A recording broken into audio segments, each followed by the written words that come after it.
A loud blast was heard in the Afghan capital Kabul amidst US warning of the possibility of a terror attack. Hours later, the US has confirmed that they've successfully eliminated an ISIS Khorasan operative in a drone strike in Kabul. Unfortunately, 4 children have also been killed in this strike. This attack comes days after over hundreds were killed in an explosion outside the Kabul airport. Right. In fact, this is the update that we are getting at the moment. In fact, more news updates coming as far as the U.S. attack is, the U.S. strike is concerned on an ISIS operative. We'll, in fact, go across to our reporters who are joining us for more on this. We have Mujibullah, who's just going to be with us in a minute. We'll also get you updates from right here in our newsroom of all the developments coming in. The U.S.'s statement, of course, making it very clear that it is preemptive strike against ISIS-K that was launched by the United States. Let's go across to Mujibullah, who's with us now. Mujibullah, it's now quite evident, isn't it, that this was a strike that was launched on the ISIS-K by U.S. forces. Take us through what's happening on ground at the moment. What's the information coming in? We believe that there have been 6 casualties. Can you confirm that for us as well? Yes, the ISIS has confirmed there was a drone attack on ISIS car full of explosive near to Hamid Karzai International Airport. The U.S. has confirmed that they have killed the driver, but all the explosive material didn't explode inside the car. But the report says from the ground that there has been injuries and casualties as well. So the initial report says that there was hello? Yes, we can hear you. Go ahead, Mujibullah. Yeah. The initial report says that there was 6 people has been killed, 4 children and 2 adults has been killed, and some other has been injured. I don't know exact figure. I have here with myself. Yeah. Right. We'll come back to you for more updates. Let me quickly go across to Poonam in our newsroom. Poonam, I believe you have the statement of the United States with you. Take us through the statement and what exactly has been stated about particularly the death of the children, because there are reports that these were secondary explosions that took place during the course of the targeting of this ISIS-K operative. Right, that has now been confirmed by the United States themselves. This was in fact a strike that was supposed to target an ISIS Khorasan operative, somebody who is believed to be a suicide bomber. This is the statement that I'm going to read out. U.S. military forces conducted a self-defense unmanned over-the-horizon airstrike today on a vehicle in Kabul, eliminating an imminent ISIS-K threat to Hamid Karzai International Airport. This also comes 12 hours after Joe Biden, the U.S. president, came out and said that an attack outside or at the Kabul airport is likely in the next 24 to 36 hours.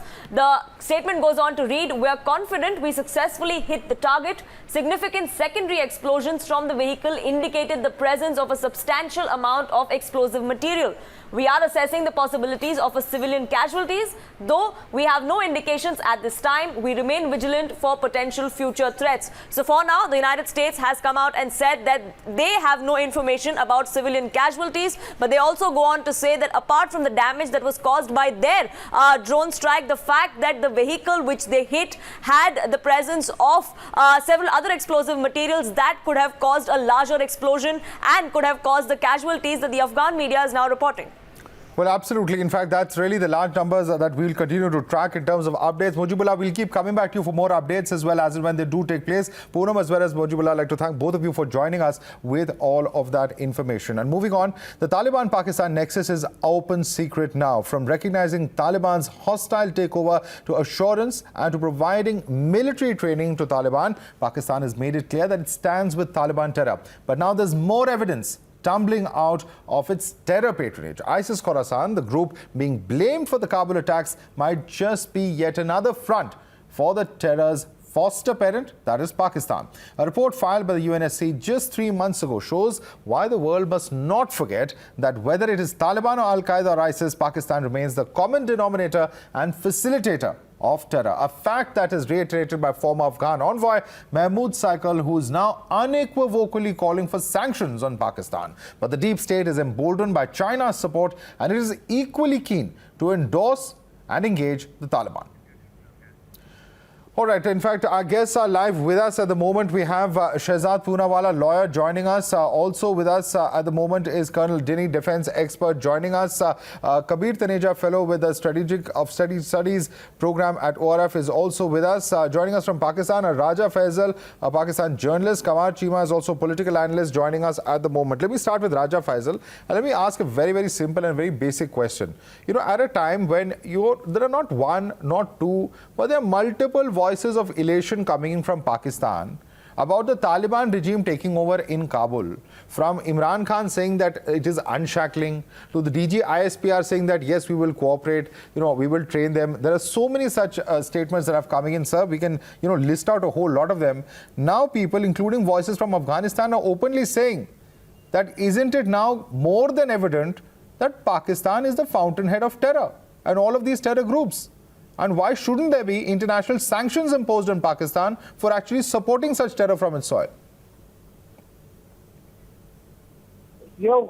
I think you from India, and India's problem today is that it is allying itself, or it is associating itself with the previous regime of Afghanistan, and of course the ones who are sitting or not sitting, or wherever they're sitting, or maybe they're sitting in Delhi, in Panjshir they claim that they are sitting and they are fighting a war against the Taliban. I think you people are associating yourself with them. Why? Because they are your cronies, and they were the ones who conducted whatever you wanted to do in Afghanistan. So you would carry on blaming Pakistan. Mr. Faisal, let me just correct you over there. Let me just remind you, number one, that was a democratically elected government. The difference between the two is that is a government that believed in democracy. Here are people who believe in rule of gun. So Pakistan wants to support those who believe in the rule of gun, number one. Number two, and I'm going to quote from what former Deputy Foreign Minister of Afghanistan, Mahmoud Saikal, has said, and please listen to this very patiently. He says that according to Musharraf, Pakistan gave birth to Taliban to counter Indian action against it. Imran Khan believes Taliban have broken the shackles of slavery. Shah Mahmood Qureshi and Yusuf Moeed are currently busy lobbying the world to engage with Taliban.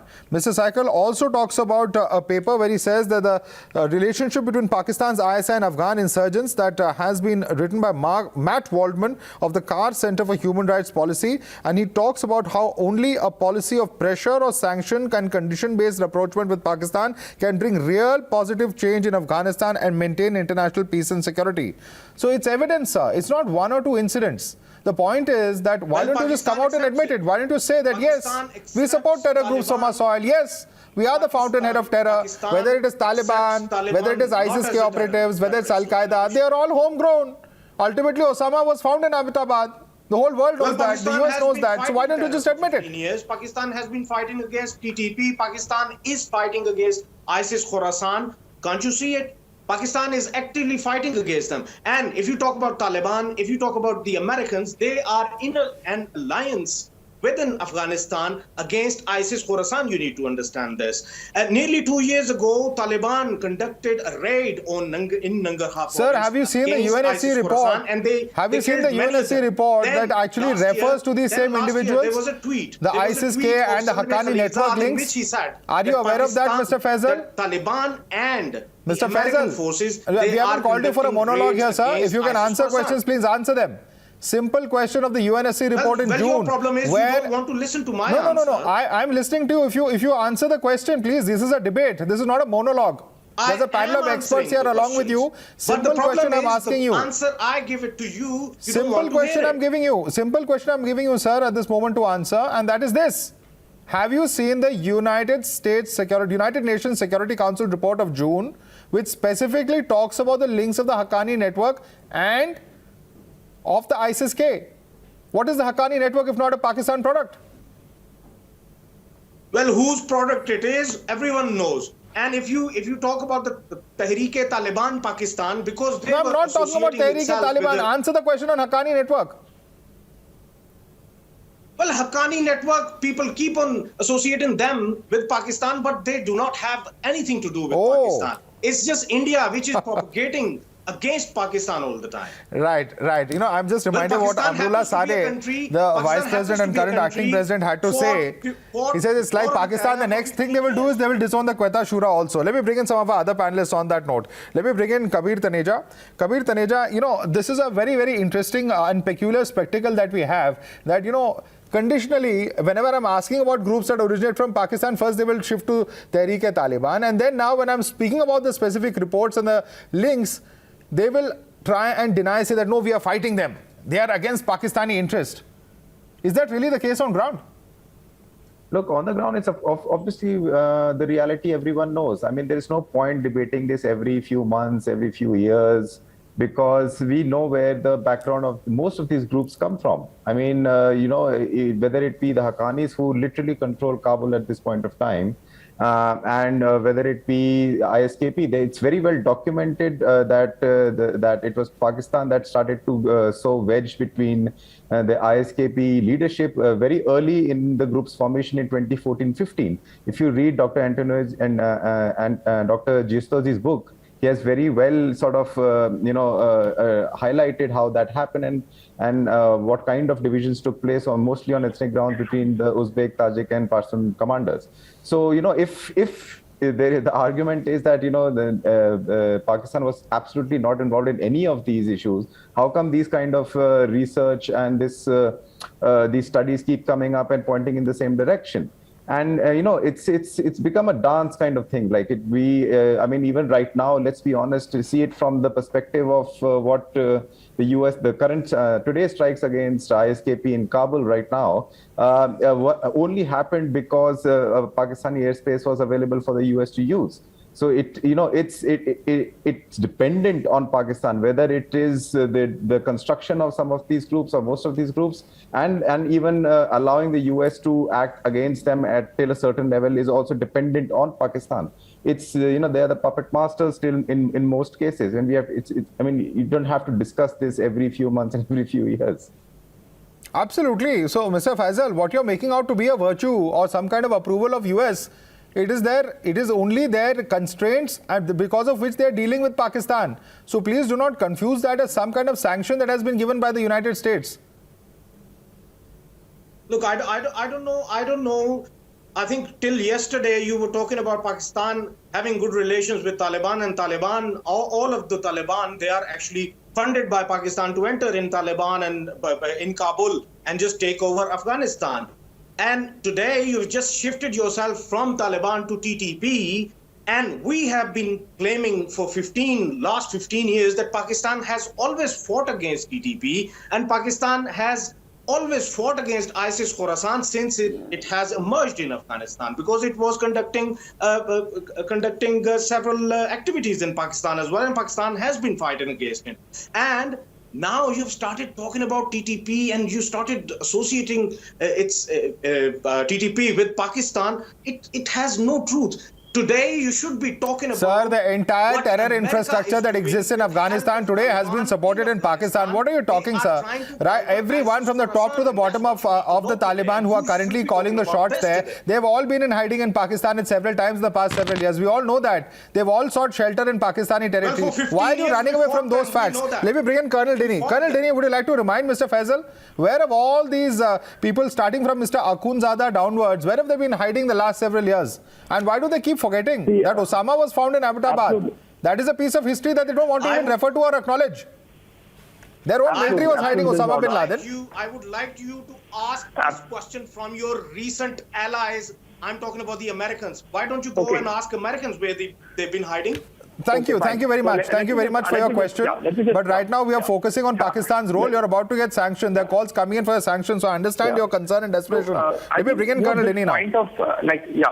This point of whether Pakistan deep state, supports terrorism or not is, I think, a sheer waste of time. We all know, and the whole world knows.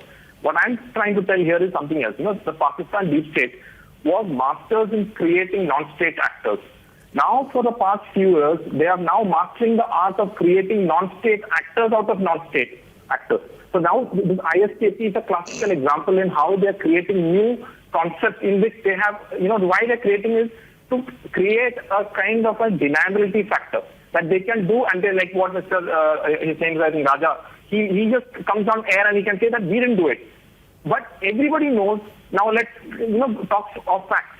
ISKP, the terrorist organization. Who are the leaders of ISKP? All the leaders are Pakistani. Is it correct or not? Can they deny that it is not? They are. Now, also, all the people who have been killed so far, the leadership, they are also from Pakistan. So it is, and why? And I can give you the reasons also why they do it. That they do it for two reasons. One, once they create new factions within big non-state actors like IS or even Taliban, they can have control over them. Now, what is happening is that the more bigger the group, the less control they have over that group. So they want groups, the factions have to be there, so that the control lies with the Pakistan deep state and Pakistan ISI to be precise. Second is the question of deniability. Whatever they do, we don't have anything to do with. And the moment the parameter for the operation by these groups is that who is taking the extreme form of violence. So if another group doesn't play up to that form of violence, they immediately start fighting with each other. Right. After some time, you find that they both are together. Haqqani network has been coordinating all the operations of whether it's ISKP, whether it is Afghan-Taliban, and even TTP. We all know that, but they will never say that. That is the kind of small screen which they want to create. But unfortunately, this has gone for far too long. The whole world knows it, and that is precisely why the Pakistan state continues to be in the grey list of FATF. And let me also add one more thing, and that's why I continuously mention this of Pakistan deep state. Okay. The biggest problem which they're going to face is not Afghanistan. Afghanistan has always been facing a problem. The biggest problem is what is going to happen is with the Pakistani people. Right. And they are going to buy it big time in the coming future. All right.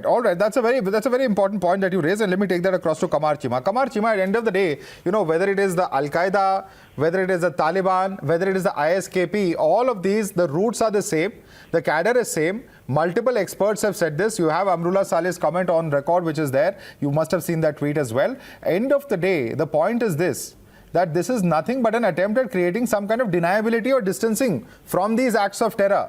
Now that the Taliban is in power in Afghanistan, that very clearly seems to be the strategy, and that strategy has completely failed because the whole world knows who's actually supporting all of these individuals. It's Pakistan. Well, I think, sir, the armchair analysts in India are really in trouble. They do not know whom they should blame that what is happening in Afghanistan. Obviously, you can't blame the Americans because they are your partner in Indo-Pacific. You have put a lot of money in India, in Afghanistan, because the Americans asked you to put the money. Now you are on the 11th hour, you have been told just to evacuate from Afghanistan. Now what is happening? The things which are happening is the Taliban have been mainstream.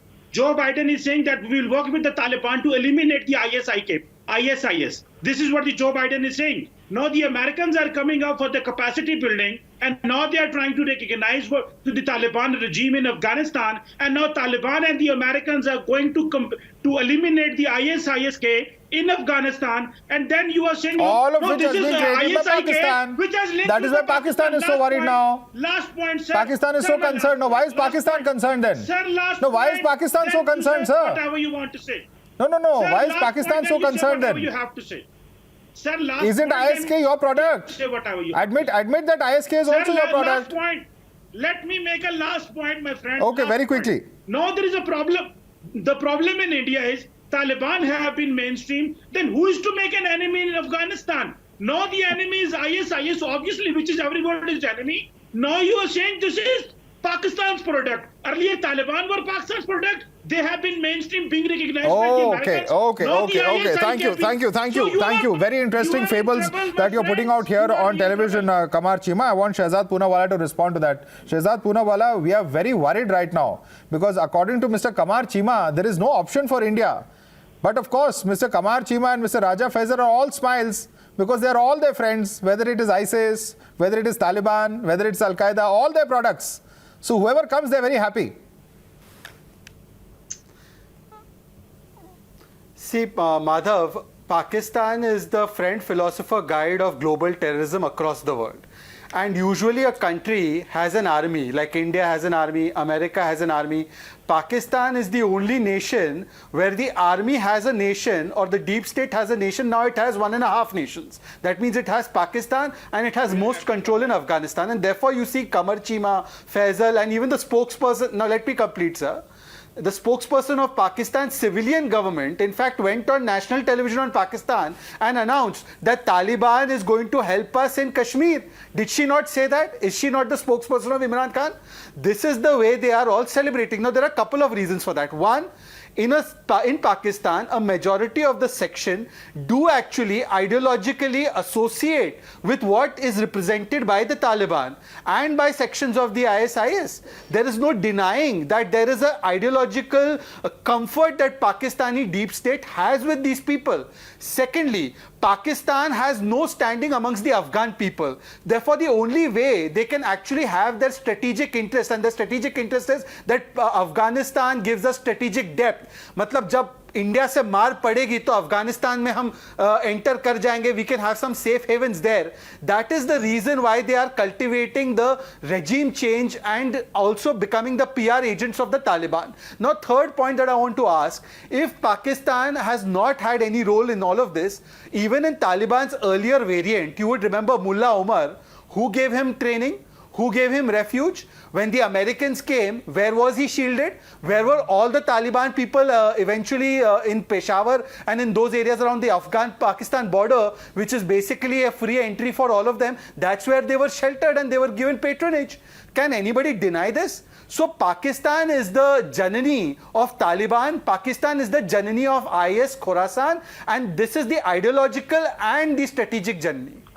Well, absolutely, ideological and strategic journey. But let me get in Qamar Chima on a simple point. Qamar Chima, can you deny the fact that your own country's president, former President Musharraf, has come out and said that he created the Taliban to act against India? Can you deny the statement when your own president of your country is saying it, sir? And you're saying we have nothing to do with Taliban? United States, Saudi Arabia, Pakistan, we together created Taliban to eliminate the Soviet Union. So that's a reality. Let's speak about America. And you don't support them anymore. We accept. And you don't support them anymore. You cannot dare to talk to the Americans. And you don't support them anymore. You can't dare to talk to the Americans. Was Musharraf president when the Soviet threat was on, sir? Sir, President Musharraf is talking about a more recent time. Sir president Musharraf ने भी तो वही कहा ना जो माजी में हुआ. प्रेसिडेंट मुशर्रफ ने कौन से तालिबान बनाए? They came back in 1980s when the Americans were putting money. हमने किया, हम मानते हैं. We did, that was our policy. But now our policy is to eliminate them. So your policy is to create terrorists. Your policy is to create terrorists on record, not just Taliban but other groups also. Why didn't you admit it? That even the current groups operating there in Afghanistan have been supported by you. Admit to kariye na. We are eliminating TTP being funded by you. The panic in your armchair analyst is visible. What a joke. Your terror infrastructure what a joke. eliminated in Afghanistan. What a joke. Kabir Taneja, if Mr. Chima wants us to believe that India is funding TTP, I mean, sometimes you should listen to yourself. How funny you sound, Mr. Chima. No, please don't crack jokes on national television. Kabir. Look, I am not going to spend time answering such ridiculous questions. But that India is funding TTP and all, it's a waste of time. But we have to remember, it's a fact that, for example, if you're talking about the ISKP, which is sort of, strikes against the group that is happening today, for example. It is a fact that when the ISKP was created in 2014-15, there was no ISKP before that. And when it was created in 2014-15, a majority of the cadre of the ISKP came from Pakistan. It was pushed across the Durand line and actually were from Pakistan itself. They found refuge along villages across the Durand line and then slowly and steadily sort of built this brand up together. So, I mean, it's a fact. There's no point in bringing this, whether it happened or didn't happen. It's what it is. And, finally, I mean, on what basis are we saying India is funding TTP? That's just, shooting arrows in thin air. With TTP commander was on CNN recently. and said they feel very sort of emboldened thanks to the Afghan-Taliban. And who backs the Afghan-Taliban? Let me just leave it there, because there's no point to going, in circles on these ridiculous assumptions. Right, absolutely. And in fact, let me just quote for you, Raja Faisal, what exactly was said by Pervez Musharraf. He has said, and I'm reading out an article from 2015, Pervez Musharraf said that under his regime, Pakistan tried to undermine the Afghan government led by Hamid Karzai for helping India. And also at the same point of time, he said that he was damaging Pakistan and working in his interest. Therefore, we had to support the Taliban. This is how Mr. Pervez Musharraf is publicly quoted. So we are not talking about ancient history of the 90s and the 80s that Mr. Kamar Chima was referring to. We are referring to a more recent time. And why don't you come out and admit it? Say that. We still support terror groups. Say it. Let there be whatever action. At least come out and say what you're doing. At least have the conviction to say what you're doing publicly. Well, you're right. Pakistan has been supporting. Why? Because Pakistan always wanted a Western side, a safe side for Pakistan. And till now, Pakistan only wants peace and prosperity in Afghanistan. But sadly, previous governments, they were playing on your hands. You were farming them, and you were venoming them against Pakistan. And what we saw, NDS was getting drained in your backyards. Then we saw all of the terrorists, they were getting funding. You're creating a hydra-headed monster of terrorism, and you're blaming India. NDS and North. I mean, that's really rich. See, that's really rich. You just admitted on national television that you created terror groups, and when those terror groups that you have fed come back and bite the hand, then you blame India. This is exactly the fork-tongue mentality that really, has people frustrated globally. And this is also why Madeleine Albright called Pakistan a global migraine. I don't know why you do it. This is exactly why Madeleine Albright calls Pakistan a global migraine. You create terror, the terror comes back to bite you, and then you blame India. I mean, that's fantastic. That's just fantastic. Then don't ask us to come to your show. No, I'm just explaining your own logic to you. The contradiction in your own logic are posing before you, Mr. Faisal. You just admitted that we created terror, and then you said, no, India is trying to attack us. Own theories. They are living in their own land. Colonel Dini, this is really the hypocrisy that we are seeing here on national television. Admitting that yes, we created terror, and immediately blaming India for it. I mean, that's really amazing. Absolutely. I just wanted to remind certain panelists that, insults are a telltale sign of nothing intelligent to say. So I just wanted to put it there, and I'll leave it there. Okay, now let me carry on from where you said. Now, and you were quoting Pervez Musharraf. Pervez Musharraf was a gentleman who carried out the entire Kargil operations, and his own prime minister was not aware of. And that time he was saying it was an indigenous problem of the Kashmiri people, that was the line which he quoted. After that, he is on record of saying that it was our boys who did it and they were proud of it. So this is this is generally the same kind of mentality, the same kind of pattern which they have. That they will do something. At that point of time, they will have all the reasons of saying that this is not what we have done. And then after some time, after some years, they will come out with a sense of bravado and showing that, okay, this we did.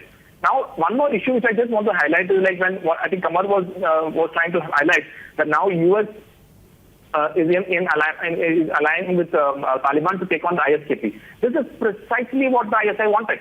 This is precisely what they wanted by these bomb blasts. What they did was to give Taliban an image of not the kind of wicked or the evil kind of image which it has, to whitewash it and give it a kind of a legitimacy. This particular strike has helped it. So now we are now having a scenario in which the good Taliban, or what the British Army chief said, country boys with honorable code of conduct or something, and against the bad ISKP. So the entire focus of the global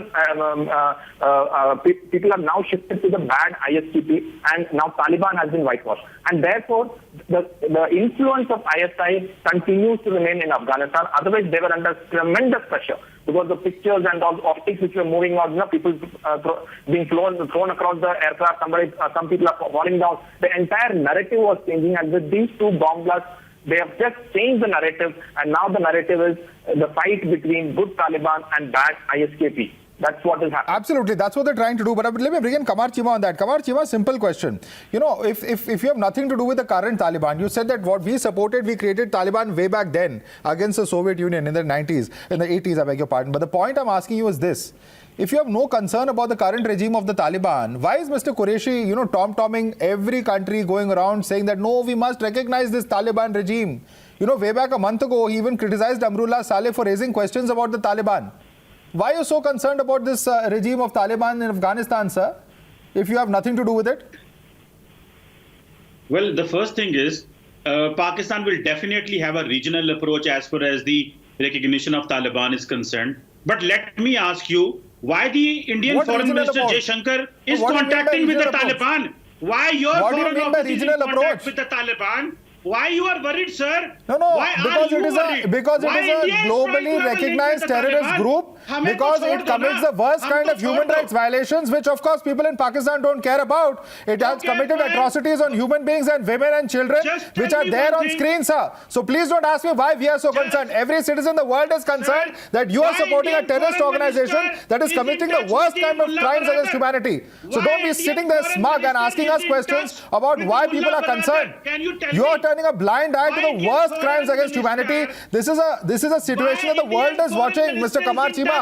Don't smile. Don't smile. This is not a laughing matter. This is not a laughing matter. How dare you come here and ask us why are you concerned? The globe is concerned. The world is concerned at the worst kind of regressive practices the Taliban is bringing to the fore. And you ask us why are you concerned? What do you want? You want a terrorist group to be formed? You want a terrorist nation to be formed? You have been, Pakistan has had the epithet of rogue nation, sir. You want every nation in the Asian group of nations to be formed, to be called that? What kind of logic are you giving us? If you are really people with the principles, I bet on this show you will recognize Taliban. It's all right, sir. We will manage our diplomatic issues ourselves. We don't need your advice on that. I want Shehzad to come in now. Shehzad, with what right do people like Kamar Chima have to come on national television and ask us a question about why you are concerned about Taliban? It's on tape. You know, stadium-based executions, the denial of rights to women, atrocities on people. And he says, why are you concerned? Mr. Chima. Ridiculous. Yeah. Yes, you are why Mr. Chima, Mr. Chima, please don't display your ignorance when you open your mouth now, please. We've had enough of it. Mr. Chima, please, let's have a civilized debate. I know it's difficult, but let's have a civilized debate. Kamar Chima, by the way, you should know that being the largest democracy in the world, you will never finish, sir. You never finish supporting terrorism ever. Shehzad, go on. Shehzad, go on. Only export from Pakistan is your only export from Pakistan is terrorism. Now, anyways, Mr. Kamar Chima, by the way, you should know that India's relationship has been with the Afghan people, whereas your relationship has only been with how you can actually use the territory of Afghanistan to further your agenda of terrorism. Now that you know that there is global compulsions because of which you cannot perhaps use your own soil for terrorism, you wanted a new playground where you can harbor your terrorists if needed and you can give them safe haven. And for last so many years, who harbored these Taliban people? Who trained them? Where were they? Where are the majority of these so-called Taliban? I don't call them fighters, I call them terrorists. Where were they training? Where were they staying? They were staying very much in Pakistan. And from there they have gone into Afghanistan to fight what is a holy battle for them. Now, my simple question is, Mr. Kamar Chima, if you do not have any stake in this kind of nonsense business, tell us, are you denying that you have any relations with the Haqqani network? In fact, Pakistan is strategically using Haqqani network, and tomorrow if some elements of Taliban don't listen to Pakistan, I am sure they will use Haqqani network and IS Khorasan province to even eliminate them. So they should also realize that what kind of a snake Pakistani deep state is. Absolutely, and we are completely out of time on that note. Shehzad Poonawala, Colonel Deni, Kabir Taneja, Kamar Chima and Raja Faisal, who was with us earlier. I'd like to thank all of you for joining us. We have to slip into a very quick break for now.